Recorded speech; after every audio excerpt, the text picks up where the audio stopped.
नमस्कार दोस्तों, मैंने एजीआर से रिलेटेड बहुत सारे वीडियो बनाया था और पिछले एक वीडियो में कहा था कि 14 तारीख को मतलब 14 अगस्त को एजीआर के ऊपर कोई एक डिसीजन आ सकता है सुप्रीम कोर्ट का। लेकिन यहां पर सुप्रीम कोर्ट ने अपना बयान तो कुछ एक दिए हैं, लेकिन अपना जो डिसीजन है उसको पोस्टपोन करते हुए 17 तारीख को डेट दिया है।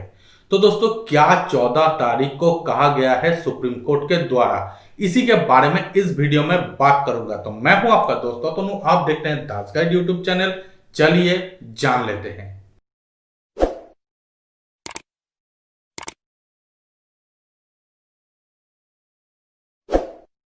सुप्रीम कोर्ट में जो एजीआर के मामले अभी तक पेंडिंग पड़ा हुआ है उसके ऊपर डिसीजन आने के लिए बहुत ही ज्यादा फास्ट फॉरवर्ड में काम हो रहा था और इसी के चलते सभी को ये उम्मीद था कि 14 तारीख को सुप्रीम कोर्ट के द्वारा फाइनली एजीआर से रिलेटेड डिसीजन आ जाएगा।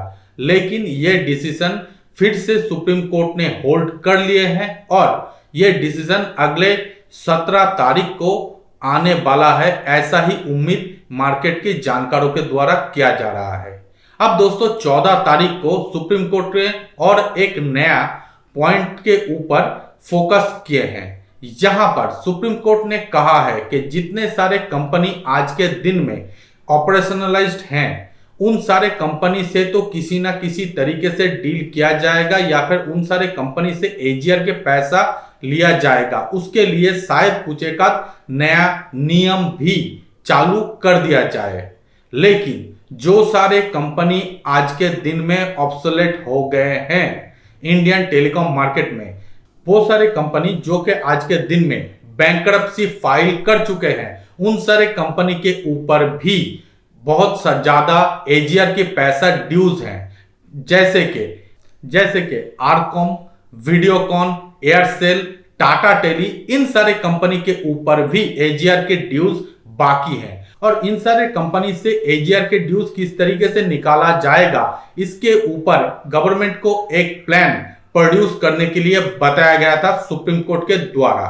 और दोस्तों, इन्हीं प्लान के चलते हुए सुप्रीम कोर्ट अभी तक एजीआर के ऊपर डिसीजन नहीं दिए हैं।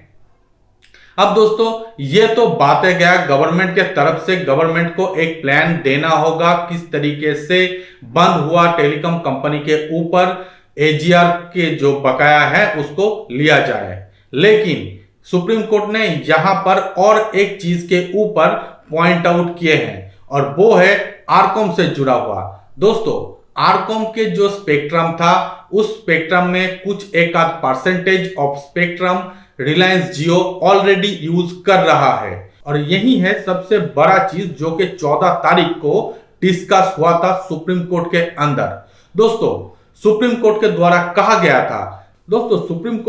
कहा गया है कि एजीआर के ड्यूज, जिसका मतलब स्पेक्ट्रम चार्जेस और लाइसेंस चार्जेस होते हैं, तो ये आरकॉम के ऊपर भी एक बहुत ज्यादा अमाउंट का है और आरकॉम आज के दिन में अपना सर्विस प्रोवाइड नहीं कर रहा है। तो इसी के चलते हुए रिलायंस जियो आरकॉम का कुछ एक परसेंटेज ऑफ स्पेक्ट्रम अपने नेटवर्क को बेहतर करने के लिए यूज कर रहा है। तो वही पर रिलायंस जियो को भी उस स्पेक्ट्रम के पैसा देना होगा। और यही है सबसे बड़ा कलेश वाली चीज। यहां पर रिलायंस जियो का भी एक बयान निकल कर आया है जो कि सुप्रीम कोर्ट में जाकर उन्होंने प्रोड्यूस किए हैं। रिलायंस जियो ने कहा है कि डीओटी मतलब डिपार्टमेंट ऑफ टेलीकम्युनिकेशन के साथ रिलायंस जियो के इस इश्यूज के ऊपर ऑलरेडी बातचीत कंप्लीट हो गए हैं और इसके रिलेटेड एक सॉर्ट आउट करने वाले सिचुएशन वो लोग तैयार कर लिए हैं। लेकिन सुप्रीम कोर्ट इसके ऊपर कहा है कि क्या चीज आप लोगों ने ऑलरेडी डिस्कस कर लिए हैं, यह भी सुप्रीम कोर्ट को जानने की हक है और सुप्रीम कोर्ट के अंदर यह चीज भी डिस्कस किया जाना चाहिए। अब दोस्तों, जहां पर जो मेन और मुद्दे की बात निकल कर आते हैं वो ये, सुप्रीम कोर्ट ने कहा है कि जो स्पेक्ट्रम है वो किसी एक कंपनी के प्रॉपर्टीज नहीं है, ये नेशनल प्रॉपर्टीज हैं और ये स्पेक्ट्रम को हर एक कंपनी को एज ए रेंट दिया जाता है। कंपनी जब तक अपने बिजनेस करते हैं तब तक ये स्पेक्ट्रम उन सारे कंपनी यूज कर सकते हैं, और जब कंपनी के द्वारा ये सारे बिजनेस को बंद कर दिया जाता है तब इस स्पेक्ट्रम को गवर्नमेंट के साथ नेगोशिएशन या फिर बातचीत करने के बाद रिटर्न करना चाहिए, क्योंकि ये जो स्पेक्ट्रम है ये स्पेक्ट्रम नेशनल एसेट्स हैं, कोई एक पर्टिकुलर कंपनी के एसेट्स नहीं है। कि मान लेते हैं कि आरकॉम के पास स्पेक्ट्रम है और आरकॉम चाहे अपने मनमर्जी से किसी भी कंपनी को वो स्पेक्ट्रम एलोकेट कर सकते हैं, ऐसा नहीं होने वाला है। और अगर यह चीज किया भी जाता है तो इसके लिए गवर्नमेंट के साथ पहले बातचीत करना होगा।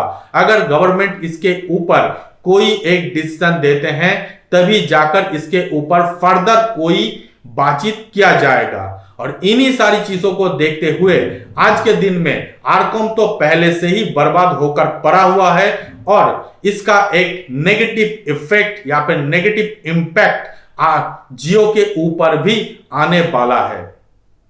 दोस्तों, यहां पर जो सारे कंपनी आज के दिन में एग्जिस्टिंग है, जो कि अभी भी अपना सर्विस प्रोवाइड कर रहा है, और उन सारे कंपनी के साथ एजीआर के भी इश्यूज हैं, जैसे कि वोडाफोन, आइडिया, एयरटेल। इन सारी कंपनी के द्वारा कहा गया है कि जो एजीआर के पैसा है वो अगर एट ए टाइम दिया जाए तो इन सारी कंपनी को बंद करना पड़ेगा। तो सुप्रीम कोर्ट का इसके ऊपर भी एक बयान निकल कर आया है और सुप्रीम कोर्ट ने कहा है कि अगर एयरटेल, वोडाफोन, आइडिया जैसे कंपनी का हालत आज के दिन में ही खराब है, जो कि एजीआर को प्रॉपर तरीके से पे नहीं कर पाएंगे, तो इन सारी कंपनी को अगर ज्यादा से ज्यादा मोहलत भी दिया जाए और स्पेक्ट्रम के चार्जेस भी घटा दिया जाए, ये एक हाइपोथेटिकली बातें हैं, अगर ये दोनों कंडीशन को भी रखा जाए तो भी क्या गारंटी है कि वोडाफोन और आइडिया जैसे कंपनी आज से 2 साल, 3 साल, 5 साल के बाद भी अपने आप को इसी कंडीशन में ना रखें। मतलब आज से 2 साल, 3 साल, 5 साल के बाद ऐसा क्या प्रोविजन है कि ये सारी कंपनी एजीआर के पैसा प्रॉपर तरीके से रिटर्न कर पाएंगे। ये भी चीज सुप्रीम कोर्ट के द्वारा टेलीकॉम ऑपरेटर कंपनी को बताया गया है। अब दोस्तों देखना होगा कि इन सारी चीजों को देखते हुए क्या सुप्रीम कोर्ट 17 तारीख को एजीआर के मामले के ऊपर फाइनल वर्डिक्ट देते हैं या फिर इस चीज को आगे और भी खींचा जा सकता है। खैर, इनके ऊपर क्या होगा वो तो सुप्रीम कोर्ट को ही पता है और सुप्रीम कोर्ट को ही इसके ऊपर डिसीजन देना होगा। बस ये बात मैं कह सकता हूं कि जो लोग अभी भी आरकॉम, वोडाफोन और आइडिया के स्टॉक के ऊपर बैठे हुए हैं, उन सभी के लिए और भी 3-4 दिन पैनिक वाला सिचुएशन हो सकता है, क्योंकि अगर 17 तारीख को इन सारी कंपनी के फेवर में कोई डिसीजन आते हैं तो उन सारे स्टॉक के ऊपर अचानक से कुछ एक उछाल देखा जाएगा और तब जाकर इन सारे स्टॉक के ऊपर इन्वेस्ट करने वालों के कुछ रिटर्न आ सकता है।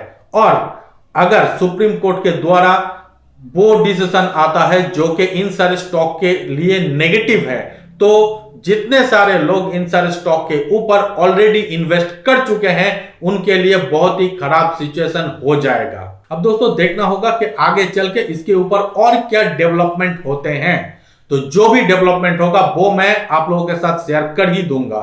फिलहाल इस वीडियो में इतना ही। उम्मीद करता हूं ये सारी इंफॉर्मेशन आप लोगों को अच्छा लगा होगा। अगर अच्छा लगे तो हमारे वीडियो को लाइक कर दीजिए, अपने दोस्तों के साथ इसको शेयर कर दीजिए और हमारे चैनल को सब्सक्राइब जरूर कीजिए।